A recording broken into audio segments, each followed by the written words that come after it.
सपाचे आमदार अबू आझमी आपल्या सोबत आहेत। सर, राजकीय धुरळा जो आहे तो निवडणुकीचा सुरू आहे, त्यात तुमची एक बातमी आलेली आहे की तुम्ही राष्ट्रवादीमध्ये जाणार, अशी एक बातमी आहे। किती तथ्यता आहे या बातमीमध्ये? कारण अनेक राजकीय नेते आपण जर पाहिलेत तर वेगवेगळ्या पक्षात जाताना उडी मारताना पाहायला मिळतात, इकडे तिकडे जाताना पाहायला मिळतात।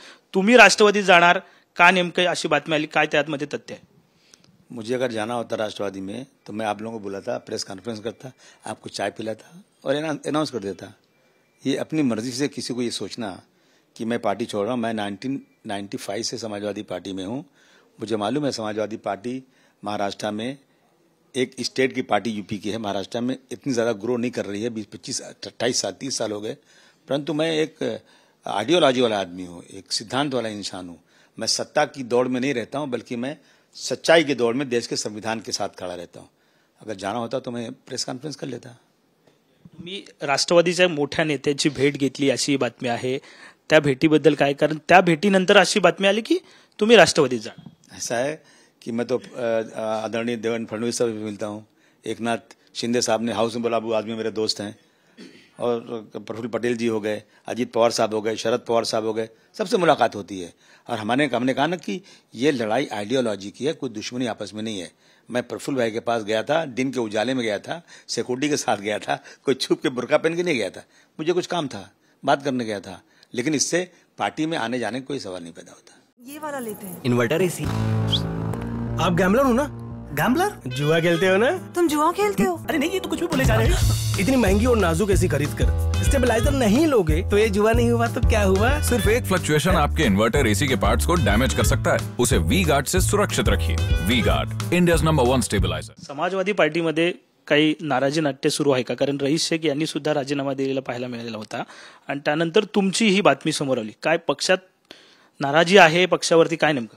नहीं, तो ऐसा है कि कुछ लोगों का बहुत एम होता है, आगे जाना है, मिनिस्टर बनना है, कुछ करना है। तो रईस शेख होशियार एक एमएलए, अच्छा एमएलए है। अगर रईस शेख को ऐसा लगता है कि कहीं और जाना है या कुछ करना है तो पूरी आज़ादी है उनको। डेमोक्रेसी, हम किसी को दबा के रखते नहीं है। हम हर छोटे से बड़े कार्यकर्ताओं को सम्मान के साथ रखते हैं। रईस से पूछिए क्यों गए वो, तो रईस अपना भिवंडी में काम कर रहे हैं, अब उनकी मर्जी है क्यों गए। लेकिन मैंने किसी को भगाया नहीं, मैं हर कार्यकर्ता की इज्जत करता हूँ।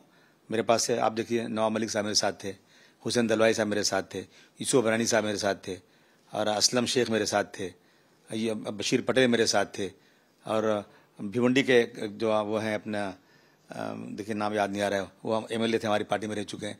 तो बहुत सारे लोग थे, लेकिन ये सब आइडियोलॉजी के हिसाब से आते हैं और बाद में सत्ता की लालच में चले जाते हैं। तो अब रईस क्या चाहते हैं आप उनसे पूछ लीजिए। पक्षात कुठली नाराजी नाही आहे, तुम्ही कुठे जाणार नाहीत? मैं कहीं नहीं जाने वाला, मैं यही हूँ, यही रहूंगा। नाराजी नाट्य काही पक्षात सुरू आहेत काय? म्हणजे ज्या पद्धतीने तुमचं नाव सुद्धा समोर आलं गेलं। मुझे मेरे पक्ष से कोई नाराजगी नहीं, लेकिन एक मेरी मांग जरूर थी मेरे पक्ष से, जो मेरे अध्यक्ष श्री अखिलेश यादव जी ने माना था कि इस इंडिया अलायंस में समाजवादी पार्टी को एक सीट महाराष्ट्र में मिलना चाहिए। 2 थी, मान के एक मिलना चाहिए, वो नहीं मिली मुझे। इसकी नाराजगी तो मुझे थोड़ा है। धन्यवाद। साहजिकच आहे, अबू आझमी आपल्या सोबत होते, त्यांनी म्हटलेलं आहे की मी कुठल्याही राजकीय पक्षात दुसऱ्या जात नाहीये, समाजवादी पक्षातच मी राहणार आहे आणि नाराजी नाट्य कुठलेही आमच्या पक्षात नाही, असं स्पष्टीकरण जे आहे ते त्यांनी दिलं पाहायला मिळतंय। कॅमेरामॅन रोहन पवारसह विनायक डावरुंग, TVN मराठी, मुंबई।